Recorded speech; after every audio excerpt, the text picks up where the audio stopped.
मेरे प्रिय, तुम थक गए हो। तुम किसी बाहरी युद्ध से नहीं, बल्कि अपने ही भीतर चल रहे अंतहीन शोर से थक गए हो। तुम्हारा मन एक ऐसी मशीन बन गया है जिसका स्विच तुम्हारे हाथ में नहीं है। तुम यहां कुछ बनने के लिए नहीं आए हो। समाज ने तुम्हें पहले ही बहुत कुछ बनने को कहा है। सफल बनो, महान बनो, अच्छे बनो। मैं कहता हूं कुछ मत बनो। बस जो तुम अभी हो उसे स्वीकार कर लो। डर क्या है, घबराहट क्या है, ये सब भविष्य की कल्पना है।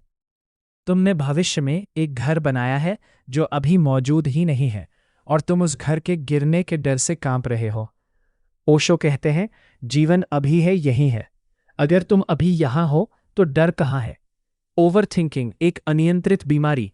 तुम कहते हो तुम ओवर थिंकिंग कर रहे हो, जैसे कि तुम कोई काम कर रहे हो।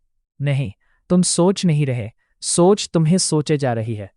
विचार तुम पर हावी है। एक प्रयोग करो। अभी इस क्षण अपने विचारों को एक ट्रैफिक की तरह देखो। जैसे सड़क किनारे खड़े होकर तुम गाड़ियों को जाते देखते हो।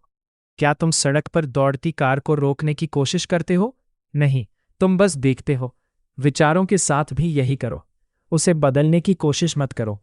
जैसे ही तुम उसे बदलने की कोशिश करते हो, तुम उस खेल का हिस्सा बन जाते हो। दृष्टा ऑब्जर्वर बनो, करता नहीं। जब तुम सिर्फ देखते हो तो तुम पाते हो कि विचार और तुम्हारे बीच एक फासला है। उस फासले गैप में ही शांति छिपी है। डर और घबराहट का मनोविज्ञान। डर हमेशा कल का होता है। क्या तुमने कभी अभी इसी पल में डर महसूस किया है? नहीं, अभी या तो तुम हो या मृत्यु है। डर तो बीच का पुल है।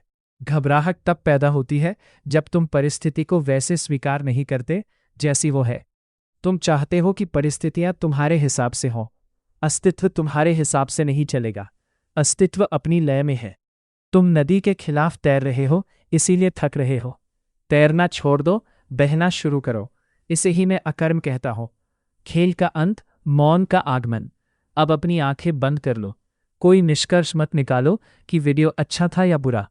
कोई योजना मत बनाओ कि कल से तुम बदल जाओगे। बदलने की जिद ही तुम्हें पुराने ढर्रे पर रखती है। महसूस करो कि तुम ये शरीर नहीं हो। तुम ये घबराहट भी नहीं हो।